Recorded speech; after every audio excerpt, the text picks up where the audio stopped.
चिंता दो प्रकार की होती है। एक सामान्य व्यक्ति चिंता करता है तो अपने घर की करता है, और विश्वामित्र करेगा तो पूरे विश्व की करेगा, पूरे विश्व की। और ये की है चिंता भारतीयों ने। सर्वे भवन्तु सुखिनः अथवा लोकाः समस्ताः सुखिनो भवन्तु, ये साधुओं की चिंताएं हैं। इनकी चिंताओं का भी जो एक दायरा है कमाल कर दिया इन्होंने। चिंता करते करते किसकी कर डाली? लोकाः, न इस लोक की नहीं, ऑल प्लैनेट्स। लोकाः समस्ताः सुखिनो भवन्तु, सभी लोकों में सुख रहे, धर्म की जय हो, अधर्म का नाश हो, प्राणियों में सद्भावना हो, और चौथा बोलो विश्व का कल्याण हो। कमाल है, ये साधु कह रहे विश्व का कल्याण हो। ये पूरे सबके वेलफेयर की बात कर रहे हैं, सबके वेलबींग की बात कर रहे हैं। इन जैसी माइंडफुलनेस, इन जैसी वेलनेस, अवेयरनेस और किसी के पास होगी? क्या बात है। विश्वामित्र, और चल पड़े विश्वामित्र। और जब विश्वामित्र चले तो वो कोई सामान्य राजा नहीं था। जो राजा सदैव अपराजित रहता है वही राजा होता है जिसकी इंटेलिजेंस जबरदस्त हो। इंटेलिजेंस जिसके पास होती है उसे कोई भी नहीं हरा सकता। जिसके पास गुप्तचर हो, और उसके गुप्तचर कैसे हो? खेचर, भूचर, नभचर, पर्णचर, भूचर, धूचर। इंटेलिजेंस में तो इतनी परफेक्शन होनी चाहिए कि पत्तों पे भी गुप्तचर चलें, ऐसा राजा होना चाहिए। पत्ते पे चलना चाहिए गुप्तचर को, पत्ते पत्ते पे, पत्ते पत्ते की पता हो, चप्पे चप्पे की पता हो, उसको कहेंगे इंटेलिजेंस। अनलकीली मेरे शासक के पास है।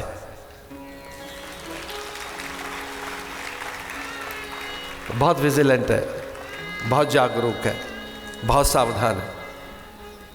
उसको कष्ट हो सकता है, देश को नहीं पहुंचने देगा। वो दुखी रह सकता है, देश को दुखी नहीं करेगा, कभी भी नहीं। आंच नहीं आने देगा वो। मेरा कोई पॉलिटिकल एजेंडा नहीं है, मेरा भीतर का अनुभव कहता है। इसलिए नहीं कि उनसे संवाद हुए इस कारण, इसलिए कि अब समझ में आ गया है कि देश के जिस तरह के कल्याण की अब राह देश ने पकड़ी है, सच मानिए अब इस देश को आगे जाने से कोई नहीं रोक सकता, कोई नहीं रोक सकता। पता लग गया, वो आ गए। पहली बार हुआ है ऐसा, ये पहली बार हुआ है ऐसा कि केवल राजा नहीं आया अगवानी करने के लिए। वशिष्ठ ने कहा मैं भी चलता हूं। ये बड़ी बड़ी भीतर की बात है।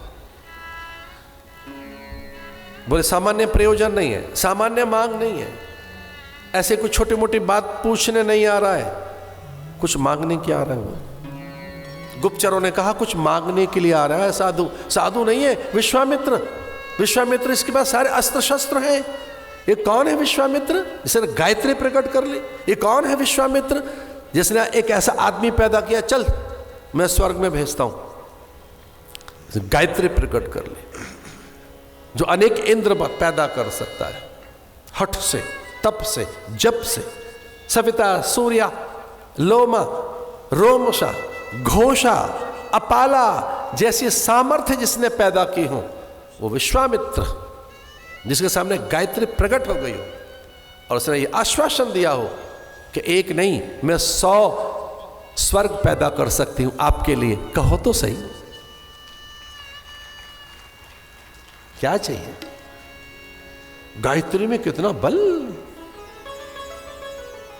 अब ऐसा आदमी जिसे अनेक स्वर्गों की रचना करनी आती हो, वो मांगने के लिए आया है। गुप्तचरों ने कहा जी ये मांगने के लिए कुछ आए हैं। अब राजा को प्रणाम करने तो जाने से रहे विश्वामित्र, समाचार पूछने से जाने से रहे। वो तो त्रिकालदर्शी है, साधु क्यों जाएगा किसी के यहाँ, उसे सब पता ही होता है। इधर उधर मारे मारे जो फिर रहे लोग, वो देश के बारे में ज्यादा नहीं सोच रहे, वहीं बैठ के करते रहो, जहां हो वहीं से इस देश को संभालिए। तो वशिष्ठ ने कहा मैं साथ चलता हूं।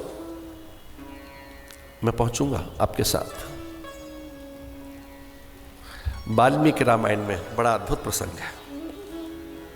दशरात्रम ही यज्ञ से रामम राजीवलोचनम न्यातेति कालो यज्ञ से यथायाम राघवः। सीधे अपनी बात पे उतर आए। पाद्य पूजन कर रहे हैं दशरथ। वशिष्ठ स्वस्ति वाचन कर, वशिष्ठ विश्वामित्र के आगमन पर उनका सम्मान कर रहे हैं। इसका अर्थ क्या हुआ? जो देश की चिंता करने वाले साधु हैं, राजा उनके आगे शीश झुका कर खड़ा हो जाएगा। विश्वामित्र ने कहा इधर उधर की कोई बात नहीं है। आवेश में थे। ये पाद्य, अर्घ, आचमन, मधुपर्क, मिष्ठान, आरती, नीरांजन और ये बढ़िया बढ़िया मेरे अंग वस्त्र, नारिकेल और ये दक्षिणा का लिफाफा एक तरफ रख दे। मरा क्या चाहिए? सीधी बात पे उतर आया साधु। क्या कहता है साधु? अद्भुत बात। दश रात्रम ही यज्ञ से रामम राजीवलोचनम नात्येति कालो यज्ञ से यथाय मम राघव। इतना सुनकर क्षमा कीजिए दशरथ रो पड़े। रो ही नहीं पड़े, 2 घड़ी तक मूर्छा भी रही उनको। 48 मिनट की घड़ी होती है ना, 48 मिनट की।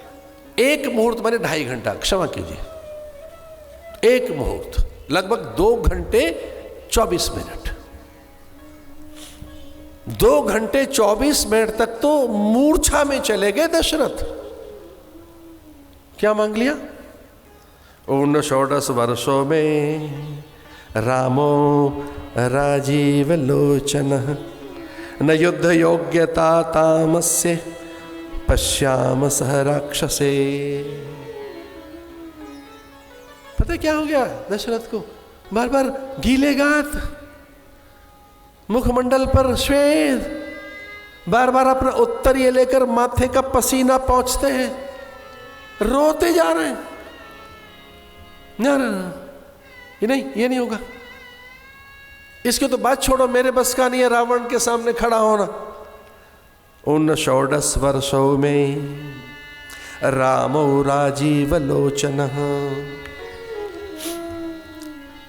मेरी उंगलियों को देखिए, ऐसे गिनने लगे, 1 2 3 4 5 6 15। अभी तो 15 साल के, 16 के तो हुए नहीं।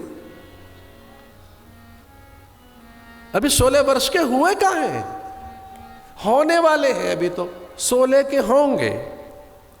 न युद्ध योग्यता मस्य, उसमें युद्ध की योग्यता कहाँ है?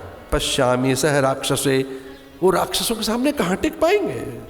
अनया सहितो गत्वा योद्धाम तीर्ष निशाचरहि इमे शूराश्च विक्रांता भूत्या में अस्त्र विशारद। हाँ, मुझे सब कुछ आता है करना, मेरे बेटे को नहीं आता कुछ भी। मेरा बेटा भोला भाला बालक है, ये 15 साल का है बेचारा, अब इसके खेलने की आयु है। राजन, ये गुरुदेव ये मत करिए, मेरा बेटा नहीं, मेरा बेटा मत मांगो। अब इधर क्या हो रहा है? विश्वामित्र की भवें चढ़ती जा रही हैं, मुट्ठियां भिज गई, दांत पीछे लगे, चेहरा तमतमा गया। अरे जानता है कौन है ये राम? नहीं जानता है राम कौन है? वो कह रहे हैं यावत प्राणान धरिष्यामि तावत्योस निशाचरे। ना ना ना ना ना, ये नहीं हो पाएगा। मैं व्रत रख लूंगा, कठोर ब्रह्मचर्य का व्रत रख लूंगा, मैं नाना प्रकार के अनुष्ठान कर लूंगा, मैं चलता हूं चतुरंगणी सेना लेकर आपके साथ। मेरे पुत्र में ये योग्यता नहीं। रोने लगे।